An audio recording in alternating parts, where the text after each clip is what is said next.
واجعلنا من الراشدين. ربنا آتنا في الدنيا حسنة وفي الآخرة حسنة وقنا عذاب النار. ربنا لا تزغ قلوبنا بعد إذ هديتنا وهب لنا من لدنك رحمة إنك أنت الوهاب. سبحان ربك رب العزة عما يصفون وسلام على المرسلين والحمد لله رب العالمين. وكفى به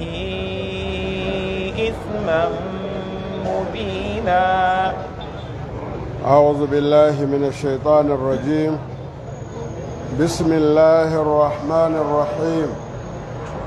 وصلى الله على النبي الكريم سيدنا ونبينا محمد صلى الله عليه وسلم وعلى آله وأصحابه ومن اتبعهم بإحسان إلى يوم الدين، وبعد. جماعة السلام عليكم ورحمة الله تعالى وبركاته. Alhamdulillah, muna ƙara miƙa godiya ga Allah maɗaukakin sarki wanda ya halicce mu don mu bautata masa shi kaɗai ba tare da mun haɗa shi da kowa ba kuma ba tare da mun haɗa shi da komai ba, sannan da yabo ga manzo sallallahu alaihi wasallam da mutanen gidansa da sahabbansa da waɗanda suka yi imani da shi har zuwa ranar tashin alkiyama. Allah ya sa muna daga cikinsu. Sannan muna ƙara godiya ga Allah maɗaukakin sarki da ya kawo mu wannan rana ta talata 21 ga watan Ramadan, hijira ta annabi Muhammad sallallahu alaihi wasallam shekara 1447, wadda ta zo daidai da 10 ga watan uku miladiyar haihuwar annabi Isa alaihi salam shekara 2026. Yau ma Allah ya kaddara haɗuwarmu a wannan masallaci namu na ɗaya wadda ke cikin wannan gari na Fataskun a wannan jiha ta Yobe, ƙarƙashin ƙungiyar jama'atu izalatul bid'a wa iqamatus sunna wadda take da helkwata a garin Jos, kuma wacce mariga Sheikh Ismail Idris bin Zakariya ya asasa. Muna roƙon Allah ya ji kansa da rahama, Allah ya gafarta masa, tare da malaminsa na tauhidi a Sheikh Abubakar Mahmudu Gumi da sauran malaman sunna da suka koma ga Allah. Allah ka ji kansu da rahama. Allah muna roƙon ka ji kan iyayenmu da kakanninmu da surkanmu da 'yan uwanmu da mutanenmu baki ɗaya, maza da mata na birane da na ƙauyuka wadda suka koma gare ka. Allah ka yi musu rama, Allah ka gabarta musu. Mu da muke rai, Allah ka ƙara rayuwarmu albarka, shugabanninmu da sauran jama'armu baki ɗaya, Allah ka ƙara wa rayuwarmu albarka. Muna roƙon kai Allah shugabansa malamai ta ƙasa a Sheikh Muhammad Sani Haya Jingir da shi da mataimakansa a mataki na ƙasa, ɓangaren majalisar malamai gudanarwa agaji da kuma na jihohi, ɓangaren majalisar malamai gudanarwa da na agaji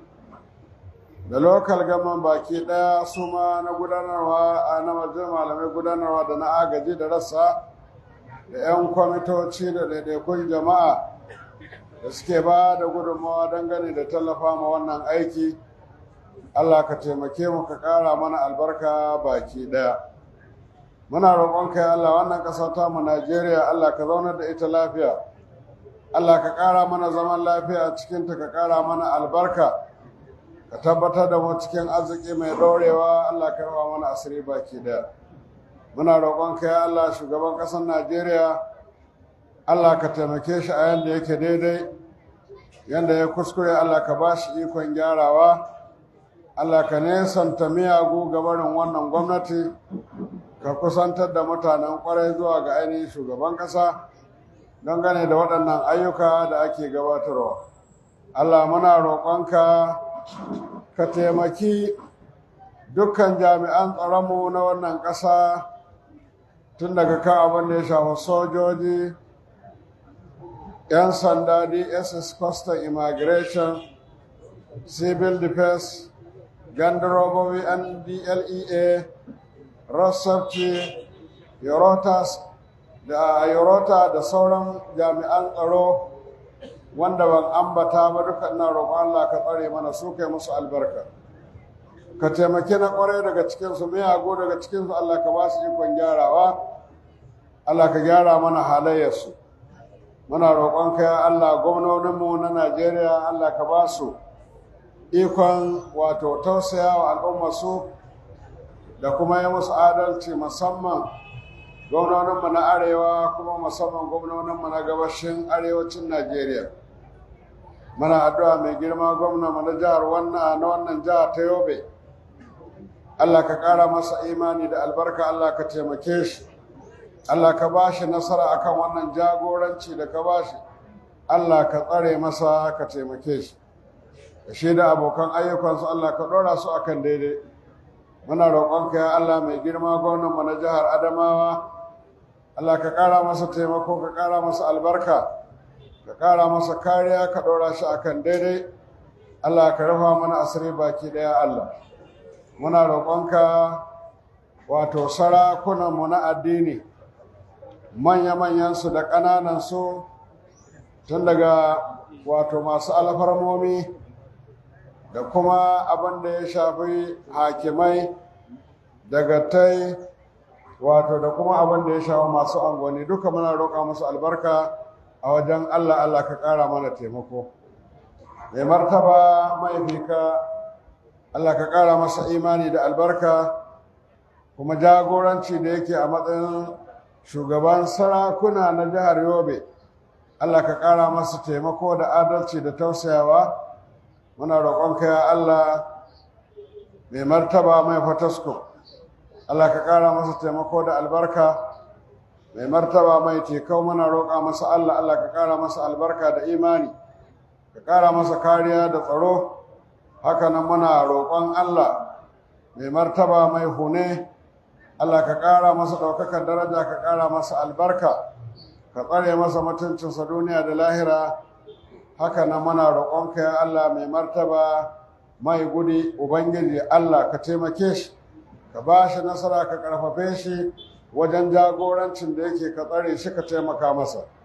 ciyamomi na ƙwarai na lokal gamman muna roƙonka ya Allah ka taimake su Allah ka ba su gudunmawa ka ba su kariya Allah ka rufa mana asiri baki ɗaya ya Allah muna roƙonka masu dukiya na wannan gari wanda suke taimakawa ubangiji Allah ka taimake su ka tsare musu dukiyarsu ka ƙara mata albarka Allah ka tsare asara in ta zo Allah ka mai da ita ka fara gare su ya Allah masu ƙananan jari ubangiji Allah ka wadata su ka ƙara wa dukiyarsu albarka leburori talakawa matan aure da 'yan mata da matasa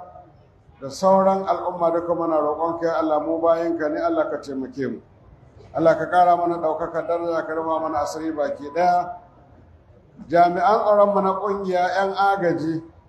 Allah ka agaza musu Allah ka taimake su ka ba su kariya alarmominmu da malamanmu Allah ka ƙara musu albarka ka ƙara musu taimako mu ma almajirai muna roƙon Allah ka taimake mu ka ba mu nasara da kariya cikin abin da muke gabatarwa Allah ka tsare mana zukatanmu ka tsare mana harsunanmu dukkan wata mu'amala da za mu yi Allah ka tabbatar da mu cikin alkhairi Allah ka raba mu da shirka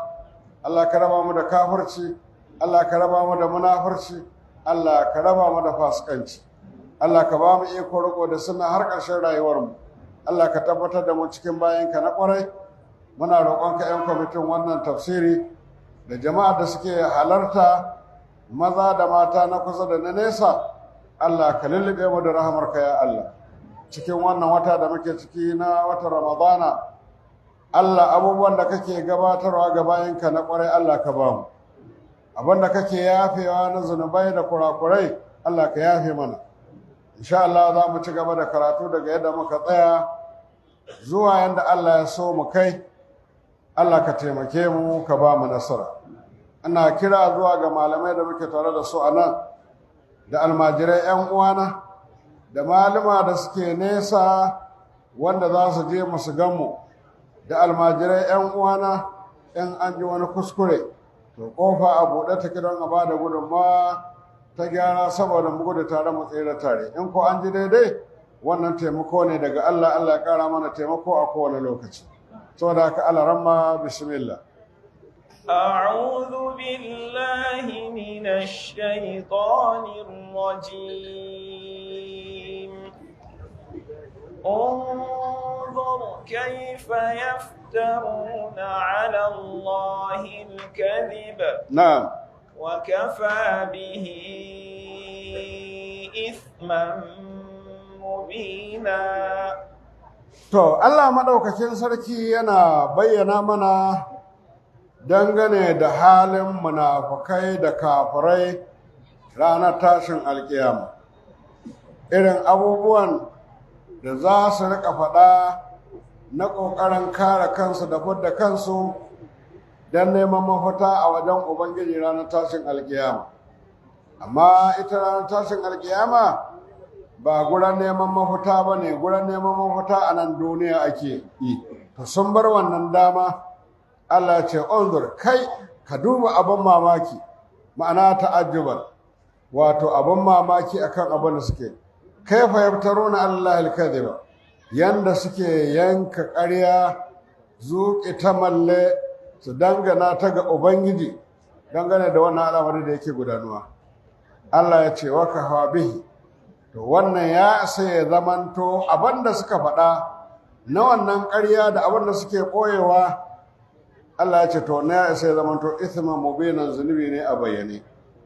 Ai bayyanan zahiri kowa ya gane, wato ƙarya tana daga cikin manya-manyan laifuffuka wanda bayanai da yawa sun zo a cikin ayoyi dangane da illar maƙaryata. To amma a yanzu wani abin mamaki, abin tsoro, wato ƙarya ta zama kamar ado. Saboda zama da waɗanda suke ba musulmi ba arna yana kawo har ana cewa akwai wata ranar ƙarya, rana guda ce kawai in za ka iya yin ƙarya a cikin wannan al'amari babu damuwa. Amma rashin damuwar a wajen Allah kenan ko a wajen jama'a? A wajen jama'a, amma in kai a wajen Allah zai kama ka. Allah tsare mai kare mu. Saboda haka jama'a mu guji ƙarya. Wannan waya da take hannunmu ta koya ma waɗansu mutane ƙarya da yawa, kuma ta sa mutane da dama suna yin ƙarya da yawa. Wani yana buga ma ɗan uwansa, wani kana ina ne? Bayan suka ce kana ina, ce nan ina shiga Abuja. Ya ce kana shiga Abuja? Ce bai sani bai na bayan sai ya dafa kafaɗarsa. Ya ce lalle ka kusa shiga Abuja. Sai ya fashe da dariya, ce ai wani wasa nake maka. To ina wasa? Jama'a guji ƙarya. Wani yana gurin da yake zaune, ce kana na ci ganan na kusa da yadda kake, kuma yana zaune. Yana da kyau a yadda yadda kake a same ka da gaskiya, domin ita gaskiya ranar tashin alkiyama tana zamantowa alkhairi ga masu ita. Annabi sallallahu alaihi wasallam yana cewa alaikum bisidiki, ya ku jama'a ku mai da hankali, ku lizinci gaskiya, fa inna sidika yahdi ila albirri, domin ita gaskiya tana shirye da mayinta zuwa ga biyayya ga Allah. Wala yazalu rajulu yusaddiq,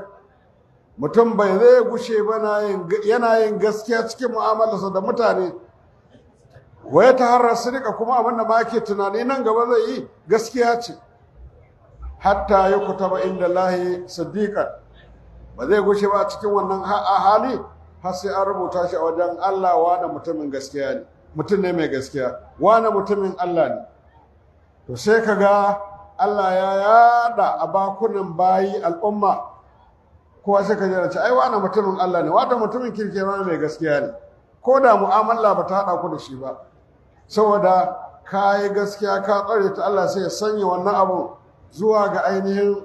wato al'umma sai da cewa kai mai gaskiya ne. Da haka manzo Allah sallallahu alaihi wasallam ya ce iyyakum wal kadhib, yace ina jan kunnan ku kun nisanci ƙarya, fa innal kadhiba yahdi ila al fujur, ita ƙarya tana shirye da mayinta zuwa ga fajirci, a bushe zuciya ta bushe, ba kunya ba jin tsoron Allah ba kawai ba sanin ya kamata wa innal hujura yahdi ila an-nar ita kuma fajirci ko kuma shi fajirci yana shirye da mai sa zuwa wuta wallahi yazalu ar-rajulu yakذب mutum ba zai gushe bana yin ƙarya wa ya tahara al-kadhib a wannan ma yake tunani nan gaba ƙarya yake so ya shirya wa mutane hatta ya kutaba inda Allah kadhaba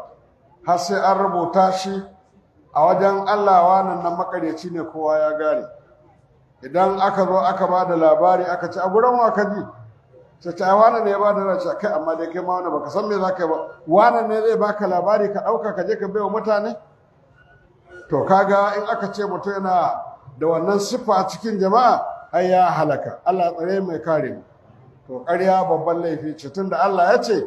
wannan abin da suka yi na ƙarya ya isa ya zamanto babban laifi Allah ka tsare mu da ƙarya wa zakara fi ma yati wato Allah ya ambata mana in ji malam cewa abin da zai zo din nan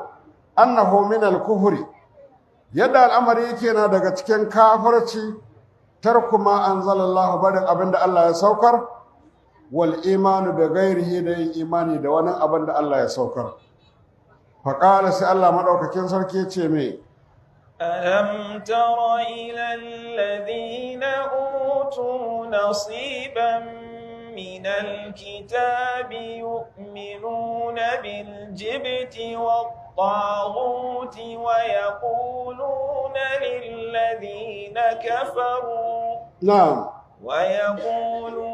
للذين كفروا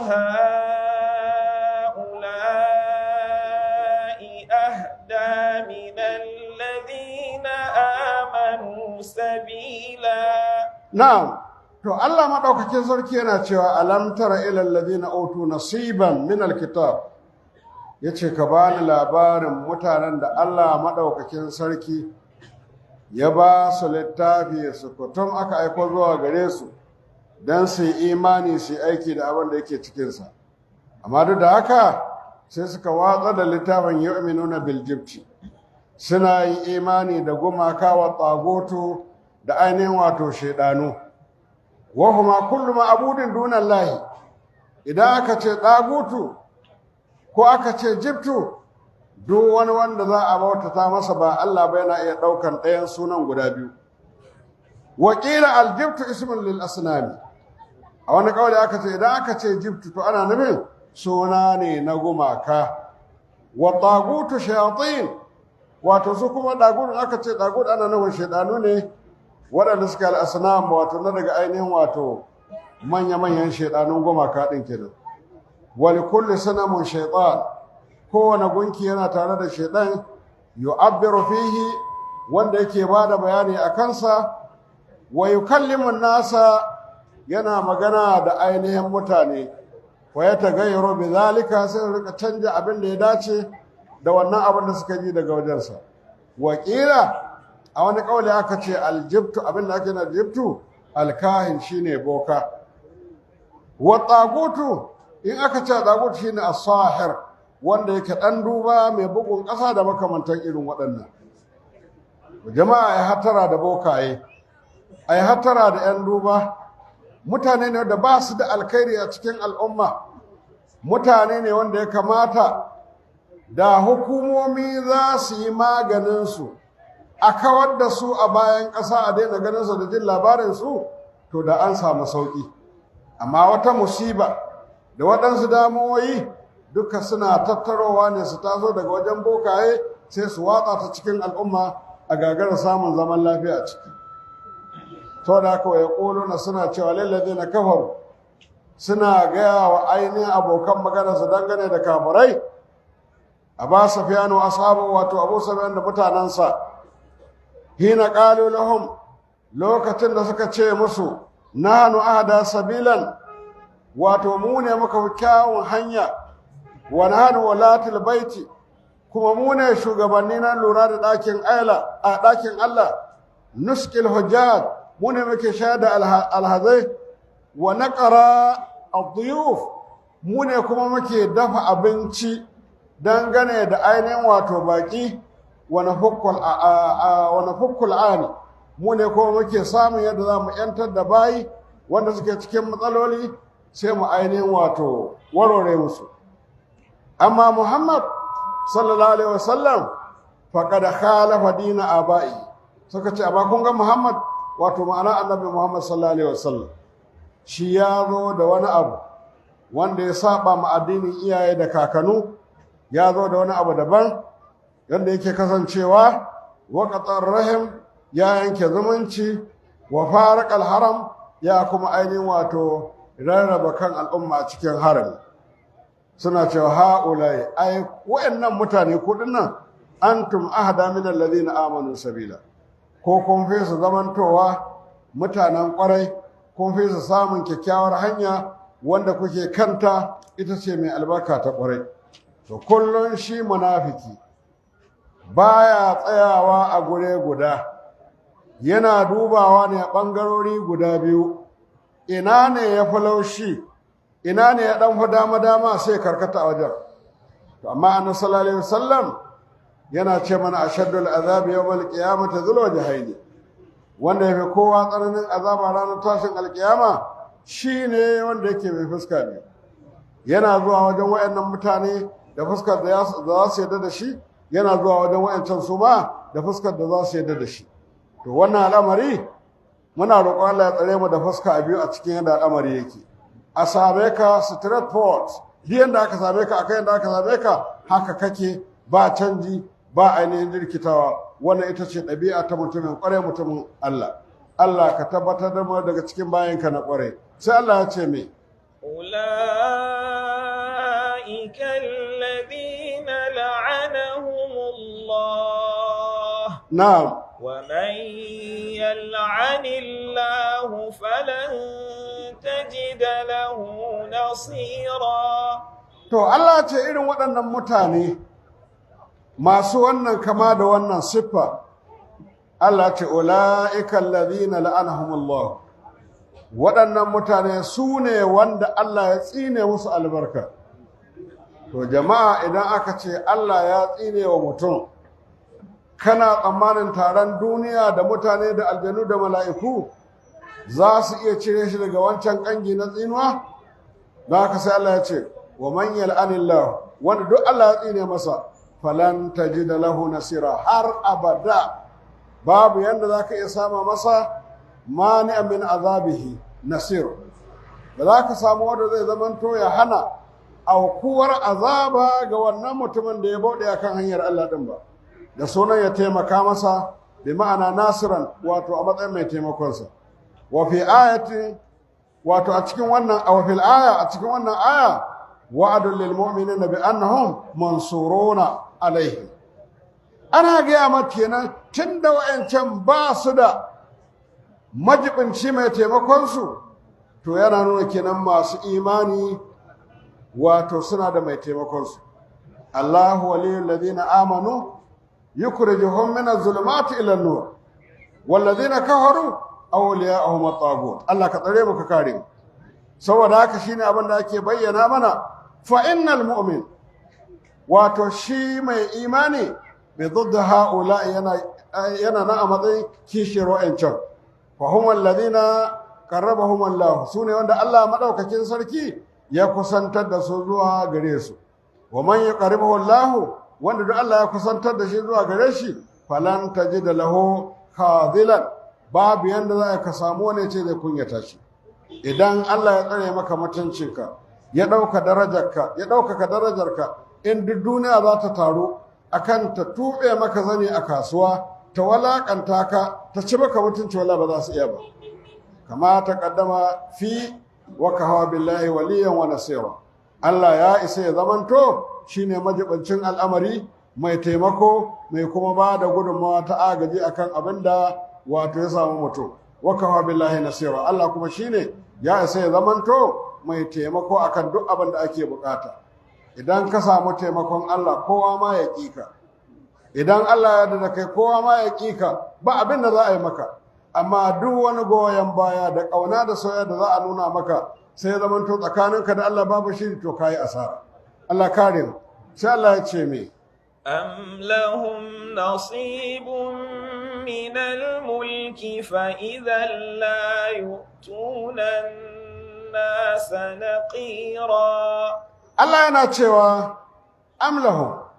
ko su wa'annan mutane suna da wani abu ne wanda za su iya yi, nasibun min mulki, wani sakamako na mulki.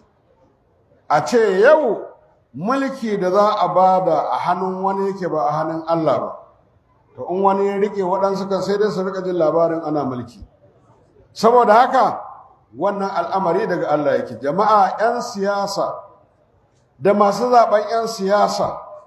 mu yadda mai imani da Allah yadda Allah ke ce qul allahumma malikal mulki, mu yadda da wannan. Amma sai kaga wani lokacin sai a dan tangade a bata, sai a ce ai wani ya rike ya ce ba zai bai ma wani mulki ba. Ai ina ba zai bada mulkin ba, ai ba zai bai wani mulki ba,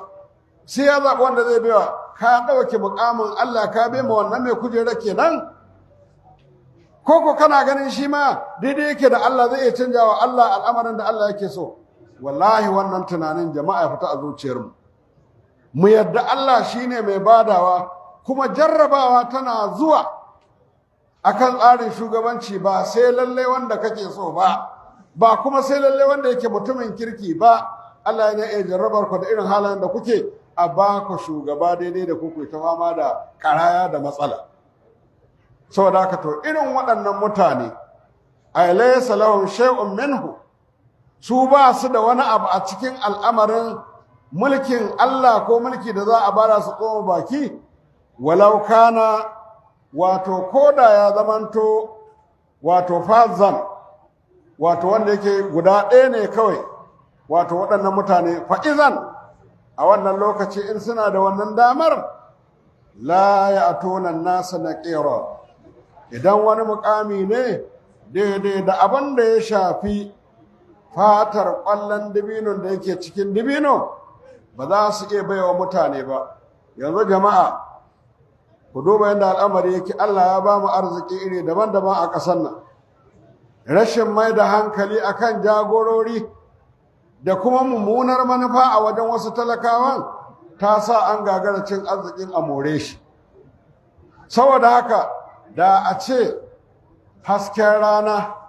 ana iya tara shi na ƙarƙashin hukuma, ko hasken wata za a iya tara shi na ƙarƙashin hukuma, ko iska da take kaɗawa za a tara ta tana ƙarƙashin hukuma, sai ta ga dama ita hukuma ta bada, kai da an yi karo da bala'i. Amma da yake rahama ta Ubangiji, duk wannan sai ya bar su a fili, kowa ya sha ya more, ba wanda ya sai hana ka. Sai da an maka mugunta ka aikata wani abin da ba daidai ba, ko a'a wani kuskure ya zo, domin in mutum ya aikata ba daidai ba, duk abin da aka masa daidai da shi ne. Amma in kuskure ya zo, sai a mutum mugunta wani lokacin, maimakon a ja kunnensa sai a ɗora shi akan wani bala'i, sai a je a sashi a wani wajen da ba zai gaske ba, ba zai ga rana ba zai sha iska ba. To Allah ka raba mu da irin wannan tsautsayi, ka kuma kare mu, ka tabbatar da mu akan hanya ta kware. Saboda haka ai shay'an na tafihan, wani abu ne wanda ke ba da kima, kadara naqarati fi zahiri annawati, wato shine gwargwadon wata fata da take bayan kwallon dibino, li fatar bukulihim, saboda ainihin tsabar wasu ta sa ba su gabatar da al'amarin da zai taimake su ba. Ana cewa mutum baya zamantowa cikakken marowaci sai ya yi wa kansa rowa. Lokacin da kai wa kanka rowa, to anan ka tabbata cikakken marowaci. Allah ka raba mu da rowa ga kayowa mu, Allah ka raba mu da rowa ga ƴan uwanmu. Allah ka warware zuciyarmu, ka bude mana hannayenmu wanda za mu taimaka wa ƴan uwanmu. Allah sa mu dace. Sai Allah ya ce me? أم يحسدون الناس على ما آتاهم الله من فضله نعم فقد آتينا آل إبراهيم الكتاب والحكمة وآتيناهم ملكا عظيما. نعم Allah maɗaukakin sarki yana bayyana mana cewa bal ba haka wane, kawai abin da yake akwai, ya hasudunan nasa, suna yawan mutane hasada ne. wani irin mutane yake magana ya hasaduna ala muhammadin sallallahu alaihi wasallam wa ashabahu ya hasaduna ala almu'minina wal muslimina wal mu'minina suna yin hasada akan musulmai da masu imani wannan shine abin da suke yi ai annabi sallallahu alaihi wasallam wal hasad bukhul ita kuma hasada rowa ce duk wanda ka gama da mahasadi to marowaci ne domin shi rowa ta sama ta fita kowa so yake abin da ba shi ya baka ba yi da iko akai so yake abin ya zama to ba rabanka ba li'annahu man'u lima fi aidihim hani ne ga abin da yake hannunsu wal hasadu man'u lima inda Allah ita kuma hasada tana nuna rowar mai tsanani domin ita rowa bukul tana fita ne daga yakin ba da abin da yake wajenka wadda ka mallaka amma ita hasada tana ƙoƙarin hana abin da Allah ya baka a hana Allah ma ya baka sai dai kuma ba za a iya ba saboda haka ba wanda ya isa ya gaya ma Allah wane bai cancanta ba wane bai kamata ba kar a bashi kaza kar a bashi kaza Allah ya fi ka sanin komai ya fi ka sanin kowa don haka sai ya bai ma wanda ba ka so ɗin ya kuma na wanda kake so al'amari ne na Allah saboda haka yana bayani akan abin da yake kasance suke hasada ɗin ai alama atahum Allah min fadlihi dangane da abin da Allah madaukakin sarki ya ba su na falala da suna ta ainihin shirye-shirye da ainihin gyare-gyare cewa annabi zai zo suna ƙoƙarin cewa annabin ne ya zo daga cikinsu to dai al'amari ne na Allah ba tsarinsu ba a tsarin Allah sai kawo annabi Muhammad sallallahu alaihi wasallam ya fito daga cikin larabawa to wannan sai zamanto dalilin damuwa a gare su da kuma samun wato baƙin hali da baƙar zuciya akan abin da Allah maɗaukakin sarki ya tabbatar ayyatamannawna zawalahu anhu suna ƙoƙarin wannan ni'imar Allah ya kawar da ita ga barinsa wa yaquluna suna cewa law kana nabiyan da shi Muhammadu bi ma'ana annabi Muhammad sallallahu alaihi wasallam da ya kasance annabi ne lashtagala anin nisa'i da ya shagaltu ga barin harkar mata ba ruwansa da su amma ba ka gani suna cewa matansa tara wai duk wannan kalma ce wanda za a kawo suka a kan sallallahu alaihi wasallam amma wannan lamarin khususiyya ce ta annabi sallallahu alaihi wasallam faqad ataina ala ibrahim yace lalle haƙiƙa amma kuna ganin wannan hasada za ku yi ta kan annabi sallallahu alaihi wasallam Allah ya ce to ai mun bayar da irin wannan ni'ima tun daga kan kakanninsa jadduhu kakansa ka Musa wa Dawud wa Sulaiman kamar annabi Musa alaihi salam da annabi Dawud alaihi salam da annabi Sulaiman alaihi salam Allah ya ba su mulki ya ba su dukiya ya ba su mata masu yawa akwai mai mata 1000 shi kadai alkitaba wal hikima Allah ya ba su littafi kuma ya ba su annabci wa atainahum mulkan azima Allah ya ce mun ba su mulki wanda yake babba wa kana li dauda mulkun azim wa nisa'un kathirat Allah bai ma annabi Dawud alaihi salam mulki mai girma sannan kuma ya ba shi mata masu yawa wa kadhalika Sulaiman haka nan annabi Sulaiman alaihi salam kana lahu alhu imra'atin yana da mata 1000 baina hurratin wa sariya tsakanin wanda za a ce ya ce wanda aka auro ta da wanda za a samo su a matsayin hursunonin yaƙi wato bayi ƙwarori ƙwarƙwara wanda za a sa a ciki to yana da irin wannan tarin mata 1000 sau da haka kaga in an zo ana magana mai mata tara ana magana a kansu to ga mai 1000 ya za a ce sau da haka Allah shi yake badawa abinda Allah ya bada babu wanda ya sai hana kuma bai kamata a tsawon waki a ce Allah bai yi daidai ba ko dan wanka ya wani abu in dai abin nan bai saba shari'a ba to kar kai hoto na fito da wannan abin da ya aikata don yayi abin da Allah yake so ne ka kuma baka so to ballantana Allah wanda ya halicce ka ya halicci komai ka zo kana jin haushin abin da yayi kana nuna Allah bai san abin da ya kamata ya aikata ba kenan to mahasadi abin da yake yi a zuciyarsa kenan saboda haka Allah ka raba mu da hasada wato da mahasadi gara abokin gaba wani mawaƙi haka ya faɗa ya ce da mahasadi gara abokin gaba domin shi mai abokin gaba idan ya ga wani al'amari na alkhairi a wajenka zai iya yin tiris tsaya ya ba wannan abin da kai amma mahasadi to babu wani abin da za ka gabatar na alkhairi ya yaba ko kuma ya goyi bayan abin. Allah ka raba mu da hasada, Allah ka raba mu da mummunan zuciya ta yin gaba da mutane. Allah sa mu dace. Sai Allah ya ce me فمنهم من آمن به ومنهم من صد عنه na'am وكفى بجهنم سعيرا. to duk yadda al'amari ya rikice, al'amari jama'a suka zamanto sun nemi su lalace, to sai Allah ya hudda nagari daga cikinsu. Allah ya ce fa minhum man amana, daga cikin waɗannan mutane masu mummunar manufa ta hasada da rashin yarda da matsayin da Allah ya bayar sallallahu alaihi wasallam, to duk da yadda suka din a cikinsu akwai masu imani da annabi sallallahu alaihi wasallam ka Abdullahi bin Salam, kamar Abdullahi bin Salam. Wa minhum man sadda, daga cikinsu kuma akwai wanda yake a arada ya juya baya ki yadda, bal man a gairahu, ba ma wai shi din kansa ba, sai da yaje yana hana wasu, kai kar ku yadda da wannan, kar ku yadda da wannan, a zo a tare kar ku yadda, kar ku imani da Annabi sallallahu alaihi wasallam. Ana ta faɗin irin waɗannan maganganu.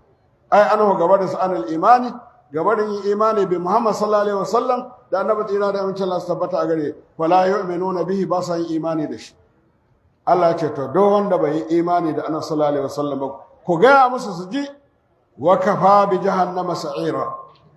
wato wutar jahannama ta isa ta zamanto annaru lati tatasa'aru alaihim, wato azaba ce liman la yu'minu ga wanda ba shi imani. domin ana ce wata sa'ira summiyat bi sa'ira, an kira ta da sa'ira li'annaha tatasa'aru kullu yawmin, saboda tana karuwa kullum. Azaba shekaran jiya ta fita shekaran jiya waccan, azabar jiya ta fita shekaran jiya, azabar yau ta fita jiya, azabar gobe ta fita yau, haka sarmadiyan ila ma la nihayata lahu, har zuwa lokacin da babu iyaka. Haka za ta ɗanɗana wannan musiba, kullum ana ƙarata, kullum ana ƙarata. Allah ka raba mu da musiba, Allah ka raba mu da bala'i, Allah ka raba mu da azabar wuta. Allah ka taimake mu da imani nagari, ka taimake mu da riƙo da sunnar annabinka Muhammad sallallahu alaihi wasallam. Sai Allah ya ce me innal ladhina kafaru bi ayatina sawfa nuslihim nara na'am kullama nadijat juluduhum بدلناهم جلودا غيرها ليذوقوا العذاب na'am إن الله كان عزيزا حكيما. Allah ubangiji ka raba mu da kafirci. Allah ya ce innal ladhina kafaru, lalle ne waɗanda suke kafirai bi ayatina da ayoyinmu, sawfa nuslihim, Allah ya ce da sannu za mu shigar da su ainihin da khilhum naron, za mu shigar da su wuta, ya tariquna fiha, za su kokkone a cikinta. Kusan ana cewa wai da dafi da suya labarin wuta suke ji, gashi ya fi su saninta, tunda shi akan wuta za a ɗora shi ƙuruƙu. To Allah ka raba mu, ko ta ɓangaren dafi ko suya ɗin ko gashin duka. Allah sa kar mu ji ɗurewar na abu muna can gidan aljanna. Allah ka tabbatar da haka a gare mu. Allah ya ce to kullama nadijat, kaga wani bala'i, Allah ka raba mu da shi. Duk lokacin da 'yan wuta aka ɗora musu bala'i, wutan nan ta zo ta babbaka su suka ƙone, to sai ya zamanto an canja wannan fatar. A tarakat, Allah ya ce sai mu sake wannan fata ɗin juludahum, wato lokacin da fata ta ƙone, ka san duk abin da ya ƙone za ka gadi ya ɗaɗɗaye ya babbake ya yi kaza kaza. Allah ce to baddanna jiludan, sai mu sake kawo musu wata sabuwar fata gairaha banda waccan wanda ta ƙone ɗin, bi an tu'adu ila haliha al'awwal, ta yadda za a dawo da wannan fatar kamar ba ita ce ta ƙone ta ɗazu ba, an dawo da ita garau a jikinsa, kuma haka za a ta yi, ya ƙone a dawo da ita, ya ƙone a dawo da ita, ya ƙone a dawo da ita, bala'i kan bala'i. Allah ka tsare mu ka kare mu. Wato shine yake cewa gaira motarika, wanda za a dawo da ita ba ƙonanniya ba ce sibil take garau kai ka ce an huta da azabar sai ce to ba za a koma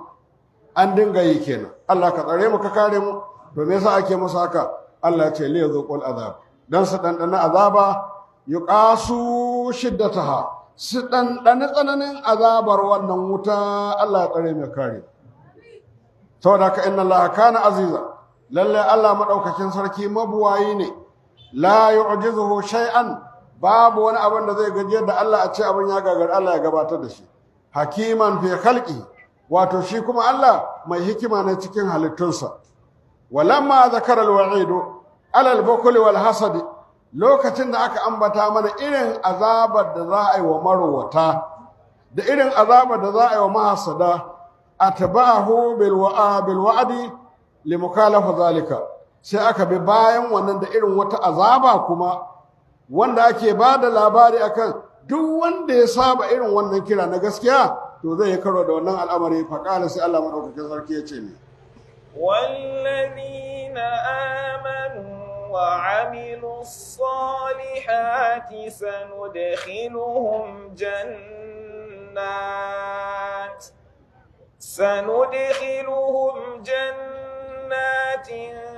تجري من تحتها الأنهار خالدين فيها أبدا نعم لهم فيها أزواج مطهرة نعم وندخلهم ظلا ظليلا to Allah ka sa muna cikin irin waɗannan bayi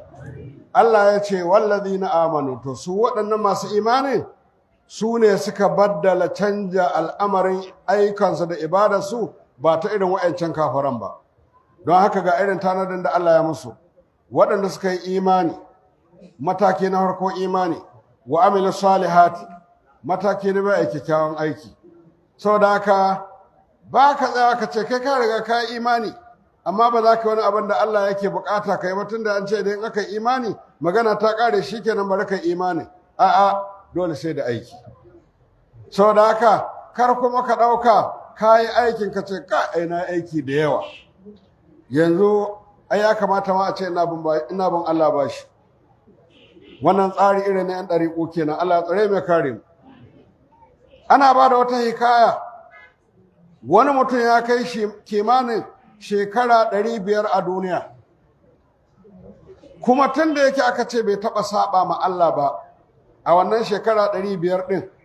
sai mutuwa ta zo mala'ika sai zai same shi ce ya kai bawan Allah ga mutuwa ta zo za ka shiga aljanna ne da rahamar Allah ko za ka shiga aljanna da aikin kanka ya ci haba in ɗauki tsawon shekara 500 ina bautar Allah ban saba ba a ce sai na jira rahamar Allah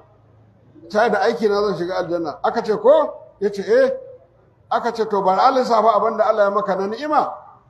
idan ka gama biyan Allah abin da ya saura in ya kai ka shiga aljanna sai ka shiga da shi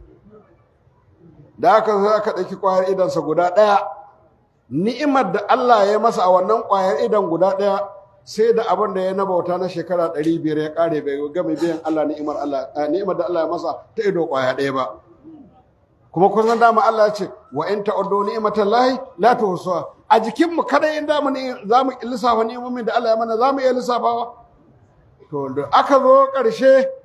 aikinsa ya ƙare babu abin da ya rage sai mala'ika ya ce masa za ka shiga aljanna da ayyukanka ne ko za ka shiga aljanna da rahamar Allah ya ce a'a zan shiga aljanna da rahamar Allah ne sai ka ce to shiga aljanna da rahamar Allah saboda haka kar wani aikinsa ya rika rudarsa ya rika ganin ya yi sadaka ya gina makaranta ya yi kaza ya yi kaza ya yi kaza ya ce ka ina tara abu mai yawa a wajen Allah abinda Allah ya tara a gare ka na ni'ima ba kai ko kusa da shi ba saboda haka a nemi yardar Allah ta hanyar da ta dace ta da al'amari ya kamata saboda haka yana cewa sanu da kilhum Allah ce da sanu za mu shigar da su jannatin aljannoni ta jirimin tatal anhar wanda ƙoramu suna gudana fadamomi suna gudana akwai ta zuma akwai ta giya akwai ta madara akwai ta ruwa musaffa wanda yake tsaftataccen ruwa babu wani al'amari. Allah maɗaukakin sarki ya ba mu wannan ni'ima khalidina fiha abada, kuma ba taɓa kalashe ba ne, za a dawama a cikin wannan ni'ima har abada. Bayan wannan kun san ko a rayuwar duniya in aka nemi abin da ake so a nema na kuɗi, to ana so a samu an fi ƙarfin abin da za a ci. In an fi ƙarfin abin da za a ci ana neman guran zama, in an samu guran zama ana neman abokiyar zama. To kaga wannan al'amari, to duk wannan al'amari an riga an gama da shi, an samu gidan aljanna. Ga ni'imomi sai aka ce wa azwajin mutahhara,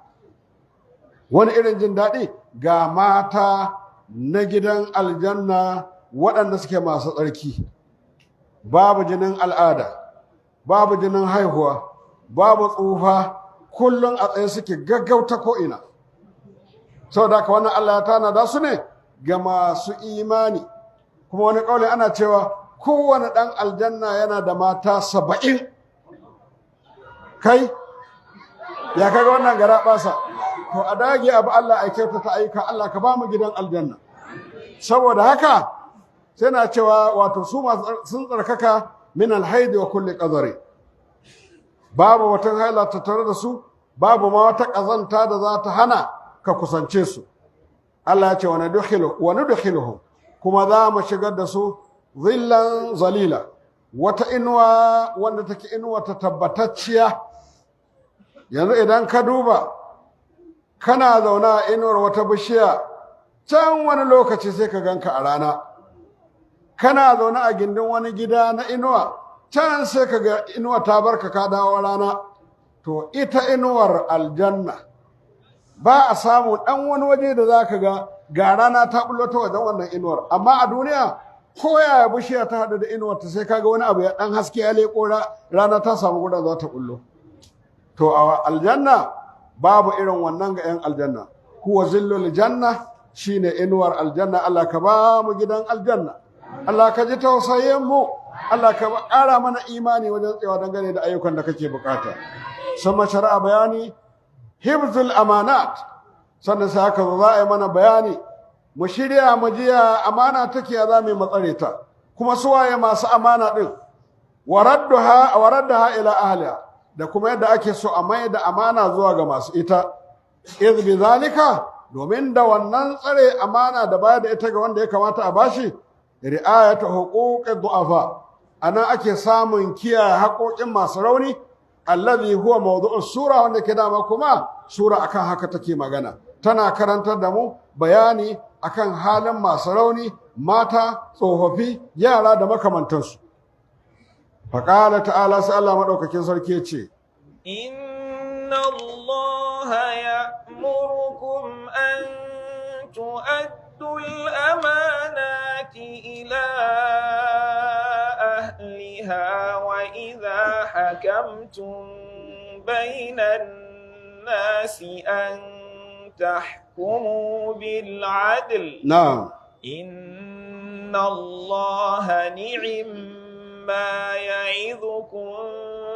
به نعم إن الله كان سميعا بصيرا. To wannan bayani ne wanda Allah yake mana gaba ɗaya a matsayin mu na bayinsa. Yace inna Allah ya amurku, ya ko jama'a, maza da mata na birni da na ƙauye, masu mulki da talakawa, masu dukiya da fakirai, duka gaba ɗaya. Inna Allah ya amurkum, Allah yana umartaku an tu'addul amanati, ku rika bayar da amanoni, ma yatumina alaihi, abinda aka amince da kai a kansa,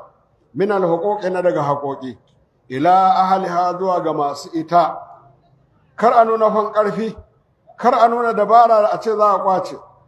Wa huwa shamilun li kulli ma yatumina al-insanu alaihi,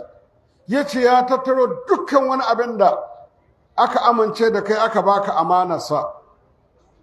Daga ciki ko magana za ku yi da kai da wani, sai ya leƙa, da mai leƙa hagu ga bai ga kowa bai gaya maka wannan magana, ko bai ce wani amana bane, to yana nuna maka wannan amana magana sirri ce, kar ka bayyana ta. Saboda haka manzo Allah sallallahu alaihi wasallam ya cewa addil amanata ila man itamanaka wala tahun man khanaka. Yace ka bayar da amana ga wanda ya baka amana ka tsare ta, saboda haka kar ka ha'inci wanda ya ha'ince ka. Wanda ya ha'ince ka ma ba a yadda ka ha'ince ka ballantana wanda ya baka amana. Wannan al'amari yana da ban tsoro. Yanzu cin amana ya zamanto ana yin sa ne a galabi ga wanda suka ba da amana. Allah ka tsare mu ka kare mu. Saboda haka yana cewa ba da ita zuwa ga waɗanda suke min malin wa gairi na daga dukiya ko waninsa. Wa min al'amanati, wato yana daga cikin amana, man wulliya amran nasi, wanda aka ba shi shugabancin al'ummar mutane, to ana da buƙatar ya adalci, ana da buƙatar ya ba da gaskiya, ana da buƙatar ya tausaya ma al'umma, ya ɗorar da mutane akan hanya ta ƙwarai tare da ƙarfin da Allah ya ba shi. Saboda haka shugabanci kamar mai wankin gyambo ne. Idan mutum aikinsa wanke gyambo, ya zo ya samu wani gyamban ya ci ko ya riɓe, ya ce kai wannan aka wanke zai sha wahala, akwai tausayi, a bashi.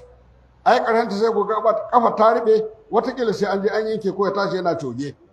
Amma da za a dirtse shi ana wankewa yana ihu, ana gogewa yana ihu, wannan ƙazantar gaba ɗaya ta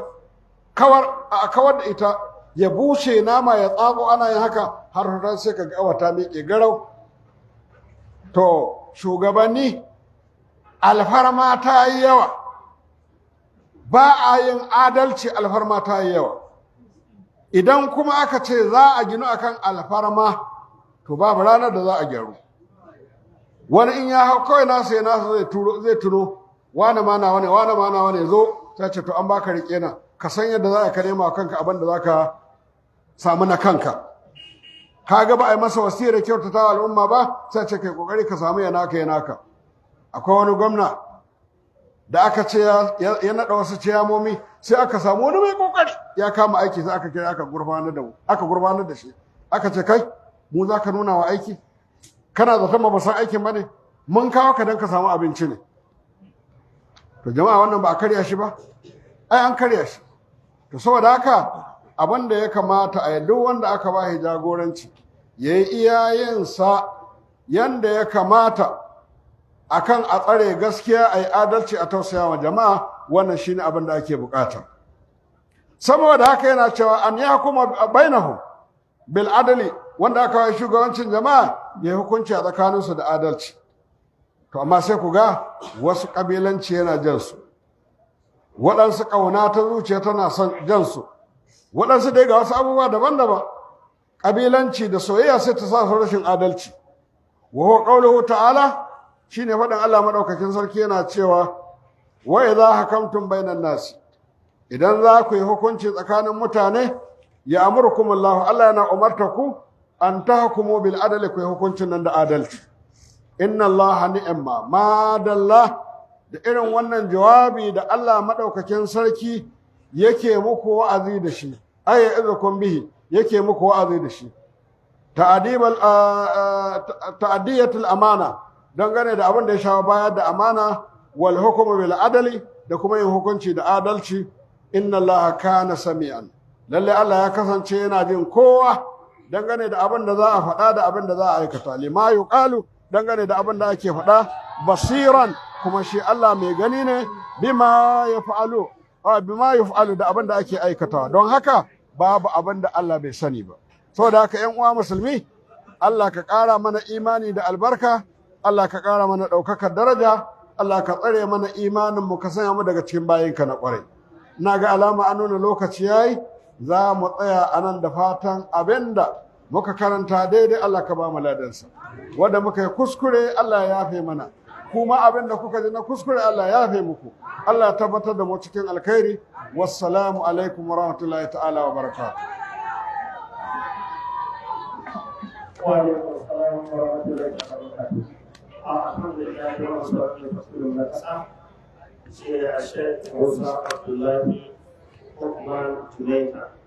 Ya gabatar da tafsirin Al-Qur'ani mai girma a cikin wannan wata mai alfarma, kuma a wannan farfajiya ta masallacin Kuba guda ɗaya a nan cikin garin Kutusku a jihar Yobe. Na da fata da sa kama da kai da aka da mahaifa. wannan tafsiri yana gudana ne a ƙarƙashin ƙungiyar jama'a da su da yawon kama suna wanda take da headquarter ɗinka na ƙasa da ƙasa a birnin Jos muna addu'a da fata Allah ya saka alheri. To aka wannan da kuma da wasu ba da zuwa tambayoyi da ake da zuwa ga makaranta su kamar haka. Allah ya taimake mu. Kuma ya kuma kuna cewa aka makarantar ban ka ce wanda yake da jama'a ba su masallaci ba. Sa'an sai ga shi ladani a shi ma da wannan ta same shi zai zo kira sallah kin to ya zai sai ya karkace kansa kafin ya shigo kuma lokacin yayi. To alhamdulillah ai cikin jawaban da muka ce tun daga nasi illa abir sabili sai wanda yake mai wucewa ne idan masallacin ya zamanto yana da tsarin hanya za ta iya wucewa ta ciki za a iya wucewa nan ba matsala amma zama aka hana to shi kuma lada ne aka iya ce gashi yana da janaba kuma lokacin kiran sallah yayi to kaga a wannan lokaci shi yasa aka tsara akwai tsarin yadda za a yi akwai ladan da na'ibinsa ko kuma da na'ibansa saboda haka ya kamata da shugaban ladanan da na'ibai duk su zama suna masallaci kenan idan babu wannan sai wannan ya tashi ya aiki amma bayan da za a ce kuma wanda yake ladani gashi da janaba ya zo ya kira sallah a masallaci kiran sallah da janaba din bai bata kiran sallan ba amma kuma shigansa masallaci da janaba har ya tsaya wannan aikin laifi ne Allah ya tsare mai kare mu a je a yi kokari a yi wanka a gabatar da al'amarin yadda yake Allah ya sa mu dace Kan kula sai mai tabbata ta gaba cewa mace ce da mijinta ita ce mijin baya iya mata bukata ta kuma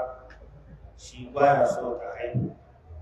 ita kuma sai ta ce mishi tana da juna biyu sai ce ƙarya ne sai ya ba ta kuɗi da zuwa domin cikin ita kuma ta ne bukatun ta kuma ita haka ya tara ya hau da to alhamdulillah dukkan su dai ba mutanen kirki bane saboda haka shi yana kyamar abin da manzo Allah sallallahu alaihi wasallam ya ce tanakahu wa tanasalu fa inni mufakhirun bikum al-umama yawm al-qiyamah annabi sallallahu alaihi wasallam ya ce ku yi aure ku hayayyafa domin zan yi alfahari da yawan ku ranar tashin alkiyama to shi yace shi ba son haka kaga wannan al'amari mummunan abu ne wanda yake Allah ya tsare mai kare mu kuma da ana irin wannan abun watakila aka zo daidai da kansa sai a yanke a zubar da cikinsa da ba a same shi ba to jama'a a riƙa yin abin da ya kamata ya dace a daina faɗa da hukuncin Allah da al'amarin Allah abin da Allah ya bada na haihuwa to ka sani kowane ɗan adam yakan zo duniya da arzikinsa ne cikin abin da kai ya zamanto kake ganin cewa haihuwa zai zama maka talauci wallahi tallahi wani ɗan yana zuwa duniya sai zai maka sanadin samun waraka a cikin wata matsala don da arzikinsa ya zo duniya sai dai ka sa kai ne sanadi to wannan bai dace ba mazaje a daina kyamatar haihuwa illa ne ga rayuwar al'umma baki ɗaya sannan kuma ita wannan mata ta yi yaudara ta yi ƙarya kuma ƙarya a tsarin musulunci bai dace ba saboda haka ta tuba zuwa ga Allah ta nemi yafiya ga wajen mijinta don gane da wannan abin da ta aikata shi ma din ya nemi yafiya a wajen Allah duka Allah ya yafe musu Allah ya yafe mana baki daya Allah ya sa mu dace kan kala sun tabbata gaba da cewa mutum biyu ne suka je sun tafi masa sun je sallar juma'a sai ba su samu sallar da kan kala su ya halatta su je su yi jami'i su biyu wani irin jam'i na sallah azhar ko juma'a in dai suna tunanin juma'a ne babu juma'a a kansu sai je su yi kokarin sai alwala sai sallah azhar ko kasu a masallacin juma'a din sai sun koma gida saboda haka wannan shine abin da ya kamata a yi in kuma har ya kama to za su yi tunda ba su samu juma'a ba za su iya sallar juma'a azhar din a masallaci amma ko da kamar yadda al'amari yake to in nafila ce ba za a yi ba a masallaci sai bayan an koma shago Allah ubangiji ya sa mu dace ko gida ko wani wajen da ake gabatarwa wallahu alam Allah ya sa mu dace a kan kala sun tabbata gaba da cewa menene hukuncin wato wata mata ce ko kuma wanda ya ce wai kuma mata ta duka mata ne in ta mene tana haifar mata na'am har ana mata da wai mata take A'a, ai duk wanda ya faɗi wannan bai san al'amarin Ubangiji ba. Allah sai da ya bayyana mana a cikin tsarin aikinsa da yake na ba da haihuwa. Ya ce wani za a ba shi mata zuriya, wani za a ba shi maza zuriya, wani za a gauraya masa maza da mata, wani kuma za a sanya masa ko haihuwar ma ba zai yi ba. To me ya laifinta don ta haifi ‘ya'ya mata, me ya laifinta? Ita ta tsara wa kanta haka? To wannan magana wanda yake haka ya gyara imaninsa, akwai matsala tattare da shi. Saboda haka ke kuma kar ki samu damuwa, arziki ne daga Allah. Allah shi ke ba da arziki. Wata haihuwar ta namiji sai Allah wadare da ita. Da in ka haifa ɗaya zama ɗan daudu kan me amfaninsa? Ko ka haifa ɗaya zama to ɗan bandit ko ɗan kwanta-kwanta me amfaninsa? Amma sai ka ga ka haifa wata matar, mace ka haifa sai ta zama maka ta ƙwarai. Ta zama ta samu miji na ƙwarai mai tausayinka, ya saya maka gida, ya kawo maka abinci, maka sutura da dukkan wani abu na damuwa, sai ka ga ya ɗauke maka dalilin yarka da ya aura. Ana samu haka ko ba a samu? To saboda haka kar mu zaɓa wa kanmu abin da muke so, mu zaɓa wa kanmu abin da Allah ya bamu. Sau da yawa za ka gana cewa wani in aka zo aka ce sai ce na samu ƙaruwa, in aka ce a ɗan namiji, wani sai ce soja. To ɗa namiji ko soja menene? Yanzu ba kwa gani akwai sojin da za a je a kama su suna sata? Ba kwa gani akwai soja za a zo a kama shi ya je ta'addanci? To in ɗanka ne a wannan ya yi abin da yake daidai? Bai daidai ba. Idan Allah ya baka haihuwa, ka roƙi Allah ka yi albarka cikin abin da ka bani ɗin nan. Mace ce ko namiji, albarka za ka nema a wajen Allah, ba wai zaɓin kanka soja ne ko ɗa namiji ne ko wane ne ba. Ai magajin gida aka samu. Ya ka ce to su ne. Wai shi kawai ba abin bai masa yadda yake so. To inda ba su ɗin kai ina za ka samu matar da za ka zauna da ita ta ɗebe maka kewa ta biya maka bukatarka.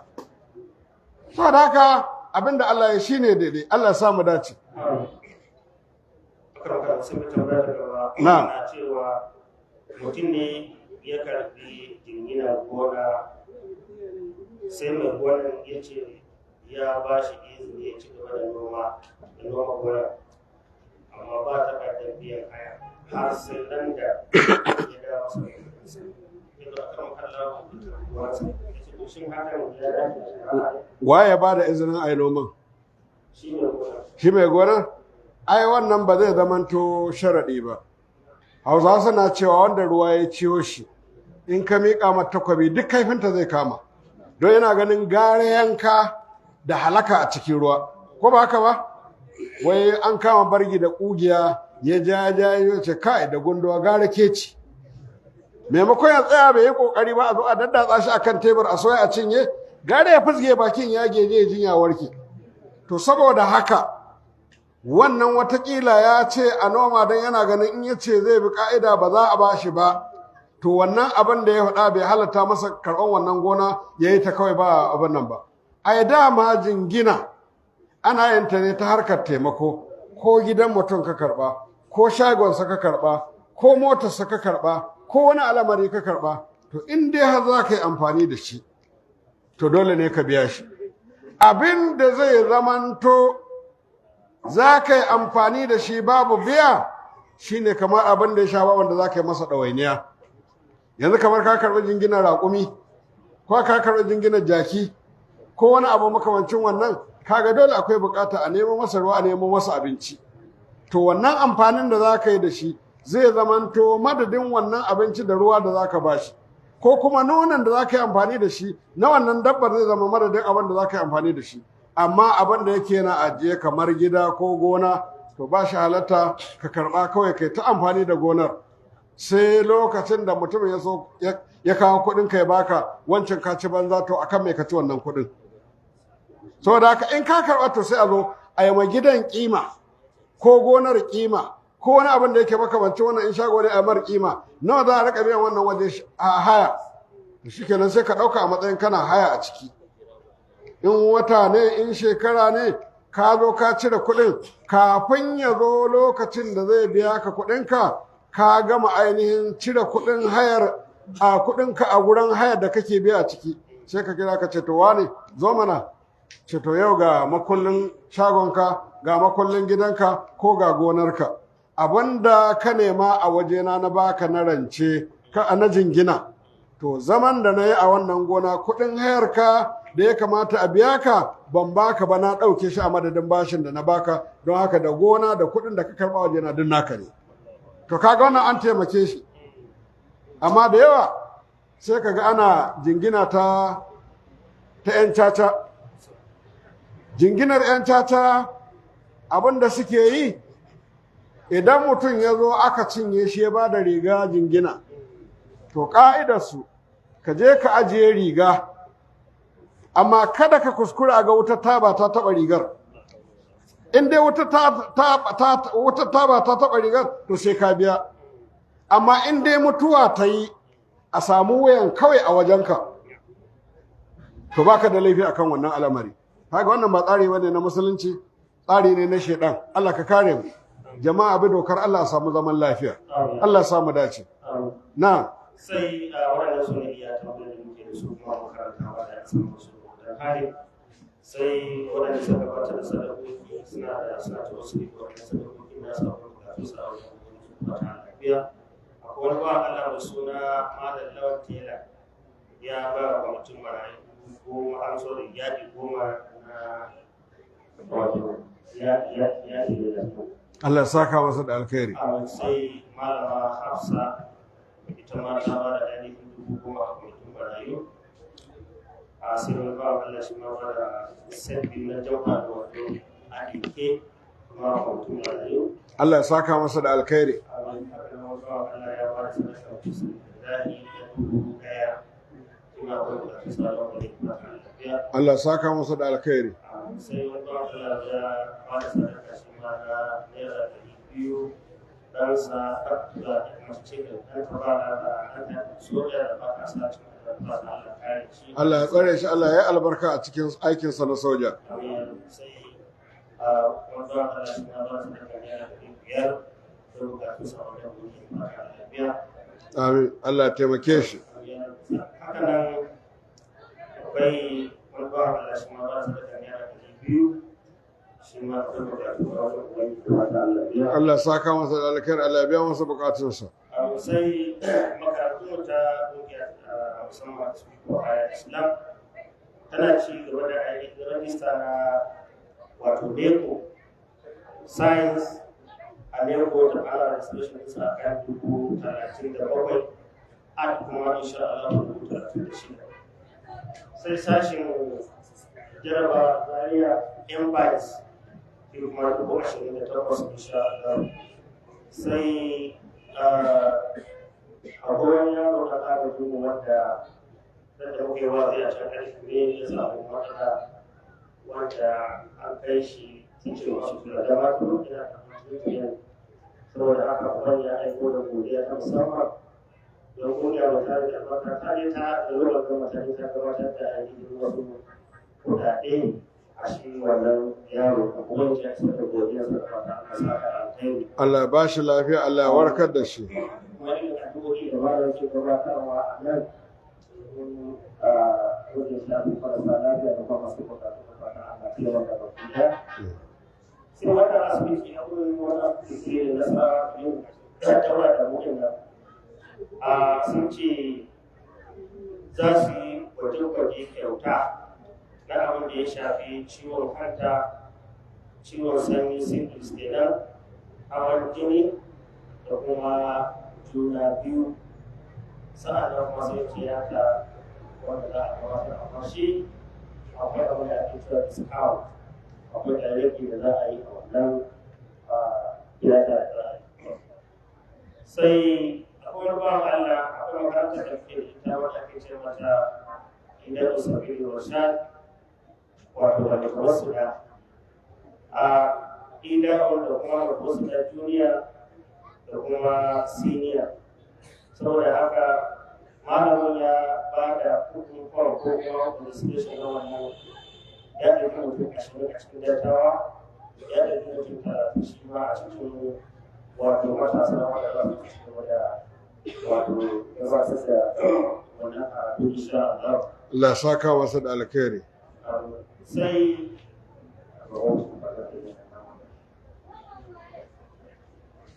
Sai akwai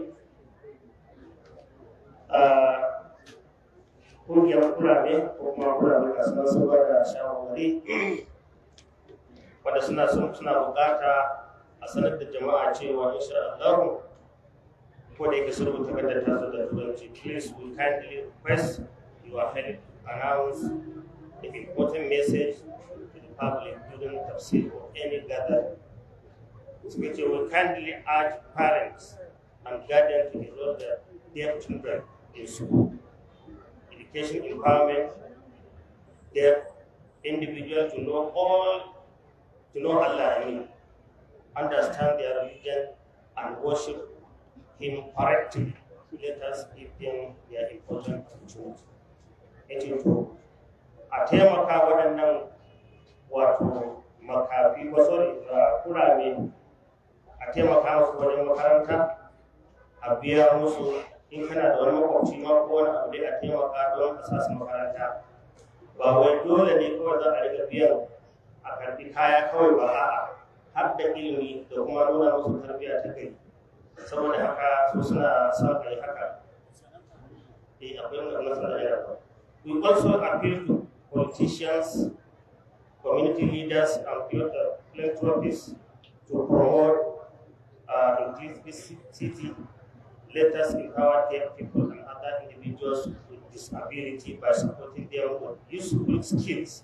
and tools such as bicycle, motorcycles, sewing machines,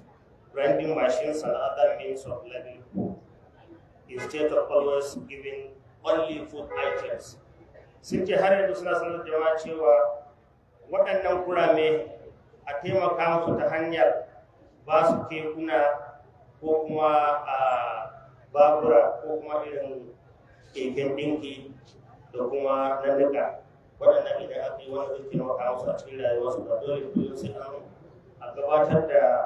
wato abin da ya shafi abinci haka kawai a basu wanda zai kare a cikin lokaci, amma a nuna musu yadda za su yi sana'a su da kansu to wannan kuma a kai na musamman insha Allah ba su yadda wata kansu. This will help us boost their confidence, independence, and their productivity, and also reduce the worries and anxiety of their parents and guardians. Wanda zai rage wa iyayensu kuma zai taimaka musu mutuka a waɗanda suke rike da su. People with disabilities are an important part of society. Waɗanda suke da waɗannan ko kurame ne ko makafi ne ko dai guragu ne, waɗanda su masa da muhimmanci a cikin al'umma har a wasu ba haka. Saboda haka they also contribute in their own ways and participate in the electoral process and community development. Za su taimaka a al'umma ko da aka zo zaɓe su ma suna yin zaɓe ba. Ba wai ba sa yi ba, saboda haka a taimaka musu. Saboda haka da 'yan siyasa da kuma iya wato al'umma da sauran individuals insha Allah su taimaka musu a cikin waɗannan aikace na ko kuma su taimaka musu da za a yi na ba su sana'o'i da kuma ba su waɗannan kekuna. Don wasu ba za su iya tafiya ba, to amma na wasu ko kuma wato mashin za su iya ainihin mulka su je inda ya kamata. To wani shi ne a takaice shawarar da suke bayarwa sun ce mai Allah ya da su kwan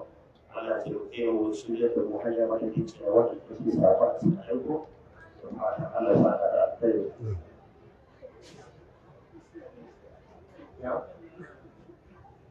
Haka nan akwai wani dattijo shi ne Malam Umar Dudai. Gaskiya wannan wasa ana aiki da shi shekara da shekaru kuma sai so samu jarrabawa wanda a yanzu haka da baya iya fita a sanya cikin addu'a da fatan Allah ba shi lafiya. Allah ya warkar da shi, Allah ya kawo masa sauki. Malam Mabai kamar yadda muka ambata da su da sauran da duka waɗanda suke da matsalolin duniya. To aka raba shi Hafiza wa Hadisa Ibrahim kenan shi ma ba shi da lafiya ya kusa sati guda da wasu wajen tasirin da shi ma shi ya cikin ya haɗu da fatan Allah ba shi da Allah warkar da shi, Allah sauƙaƙe masa. abin da muke ciki yanzu a kan teburinmu na wannan tafsiri insha Allah sai wanda zai kamata mana addu'a duk wata sai wanda ya fara taro da rike wani addu'a insha Allah mu yi ne tafsiri insha Allah to akwai kuma yana da turare da wanke bayan ɗaki saboda kamar ba Allah ya kawo su sabi da zafi da zuwa Allah kai da kai da shi ya yi abu ya rabu saboda ka fara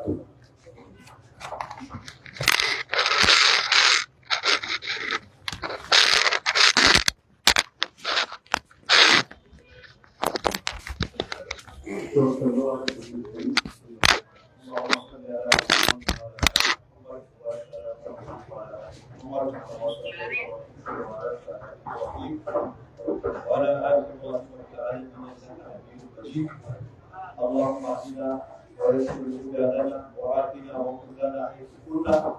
اللهم على الإيمان الكامل والكتاب والسنة توفنا وأنت راض عنا برحمتك يا أرحم الراحمين يا رب العالمين اللهم إنك عفو تحب العفو فاعف عنا اللهم اعف عنا يا رب ربنا عليك توكلنا وإليك أنبنا وإليك المصير